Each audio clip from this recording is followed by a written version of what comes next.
اور اس کے ساتھ افراد کے لحاظ سے محدود تھا.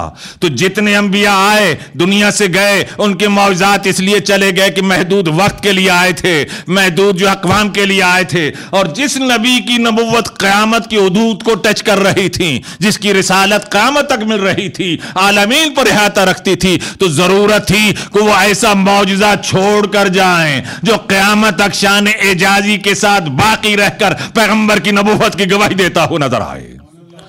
اسی معجزے کو قرآن حکیم کہتے ہیں.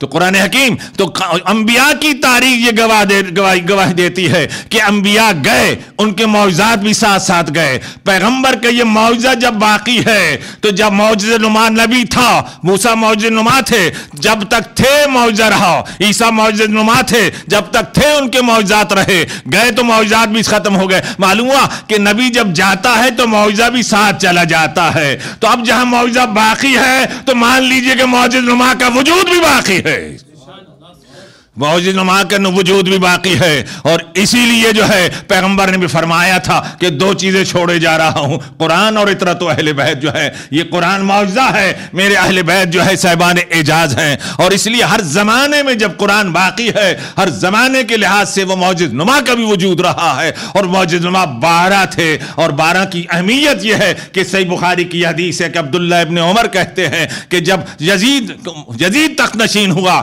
تو اپنے اہل و عیال کو جمع کر کے کہا, اس نے بخاری شریف کہ اہل و عیال کو جمع کر کے کہا کہ ہم یزید کی بیعت کرتے ہیں کہ اس وقت کا وہ امام ہے. کیوں کہ پیغمبر کی ارشاد ہے من مات ولم یعرف امام زمانہ مات میتۃ جاہلیہ, جو آپ اپنے زمانے کے امام کو نہ پہچان سکا وہ مر جائے تو وہ جاہلیت و کفر کی موت مرتا ہے. اس لیے یزید کی بیعت عبداللہ ابن عمر نے کی, یزید کی. تو اتنی تصدیق ہو گئی کہ ہر زمانے میں امام رہنا چاہیے, اور جب رہنا چاہیے تو یہی وجہ ہے کہ امت مسلمہ میں دونوں فرقوں کے ہاں, ہمارے بھائیوں کے ہاں 20 کتابیں ہیں جو 12 ائمہ کے متعلق موجود ہیں, اور آخری امام کے متعلق ان کے حالات, ان کے آنے کی علامات تک بھی موجود ہیں. یہ سب حدیث مسلمہ ہے کہ وہ کب آئیں گے, یملأ الارض قسطا وعدلا کما ملئت ظلم و جورا. جب یہ ظلم سے چھلک جائے گی تو آخری آنے والا ظلم سے خالی کر کے اور اس کو عدل و انصاف سے بھر دے گا. یہ تمام امت مسلمہ کے ہاں مسلم ہے. اور ایک جملہ میں نے یہاں کہا تھا تقریر میں, وہ جملہ یہ ہے کہ پیغمبر کے بعد 12 اماموں کا جو سلسلہ شروع ہوا, تو جس کا امامت جو منصوص امامت کا سلسلہ جاری ہوا وہاں کسی نے نبوت کا دعویٰ نہیں کیا.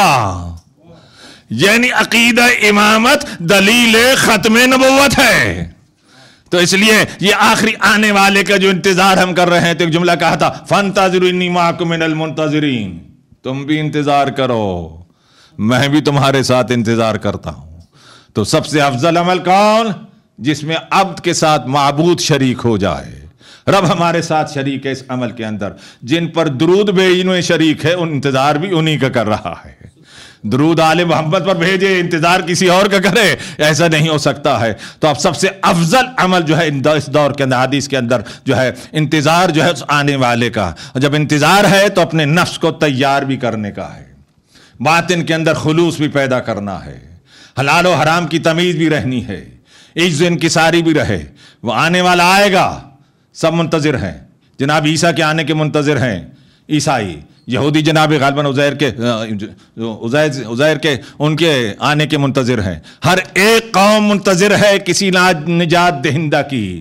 سب جتنے ہندوؤں کا میں نے عرض کیا کہ 12 اوتار ہیں, 11 آ چکے ہیں, 12واں آ کر گناہوں سے پاک کر دے گا زمین کو. تو پوری مذاہب کی دنیا ایک نجات دہندہ کی جو ہے منتظر ہے, جو آ کر یہاں الہی نظام نافذ کرے گا. اور اسی نجات دہندہ کو امام مہدی علیہ السلام کہتے ہیں, قائم آل محمد انہی کو کہتے ہیں. اور تمام تبرکات انبیاء ان کے پاس ہوں گے. ان کے پاس عصائے موسیٰ بھی ہوگا, انگشتر سلیمان بھی ہوگی, وہ حجر موسیٰ بھی ان کے پاس ہوگا, تو حجر موسیٰ بھی ہوگا. اور اس کے بعد ایک بیچ میں کہیں سوال آیا تھا, اس کو میں ذرا عرض کر دوں کہ عجیب بات ہے کہ آج انسان جو اس منزل تک پہنچ چکا ہے ترقی کرتے ہوئے, کہ اگر ایک چپ, میں نے کہیں ذکر کیا تھا, چپ لگا دیا جائے, اگر 1 کھرب بھی آدمی ہو ان کے فٹ کر دیا جائے, اس کی یہاں فٹ کر دیا جائے کلائی کے اندر یا کہیں بھی, تو 1 ارب آدمی جہاں جہاں ہوں گے غاروں کے ہوں یا سینٹر کے اندر جو ہے ان کی تمام کو جو ہے دیکھا جائے گا، دیکھا جا سکتا ہے، ان کی لائف کو ریکارڈ کیا جا سکتا ہے، چاند تک پہنچ جائے تو اگر وہ ہے اس کے اندر فٹ ہے وہ چپ جو ہے وہ پرزا، تو وہ وہاں کے یہاں وہ اس کو دیکھ سکتے ہیں۔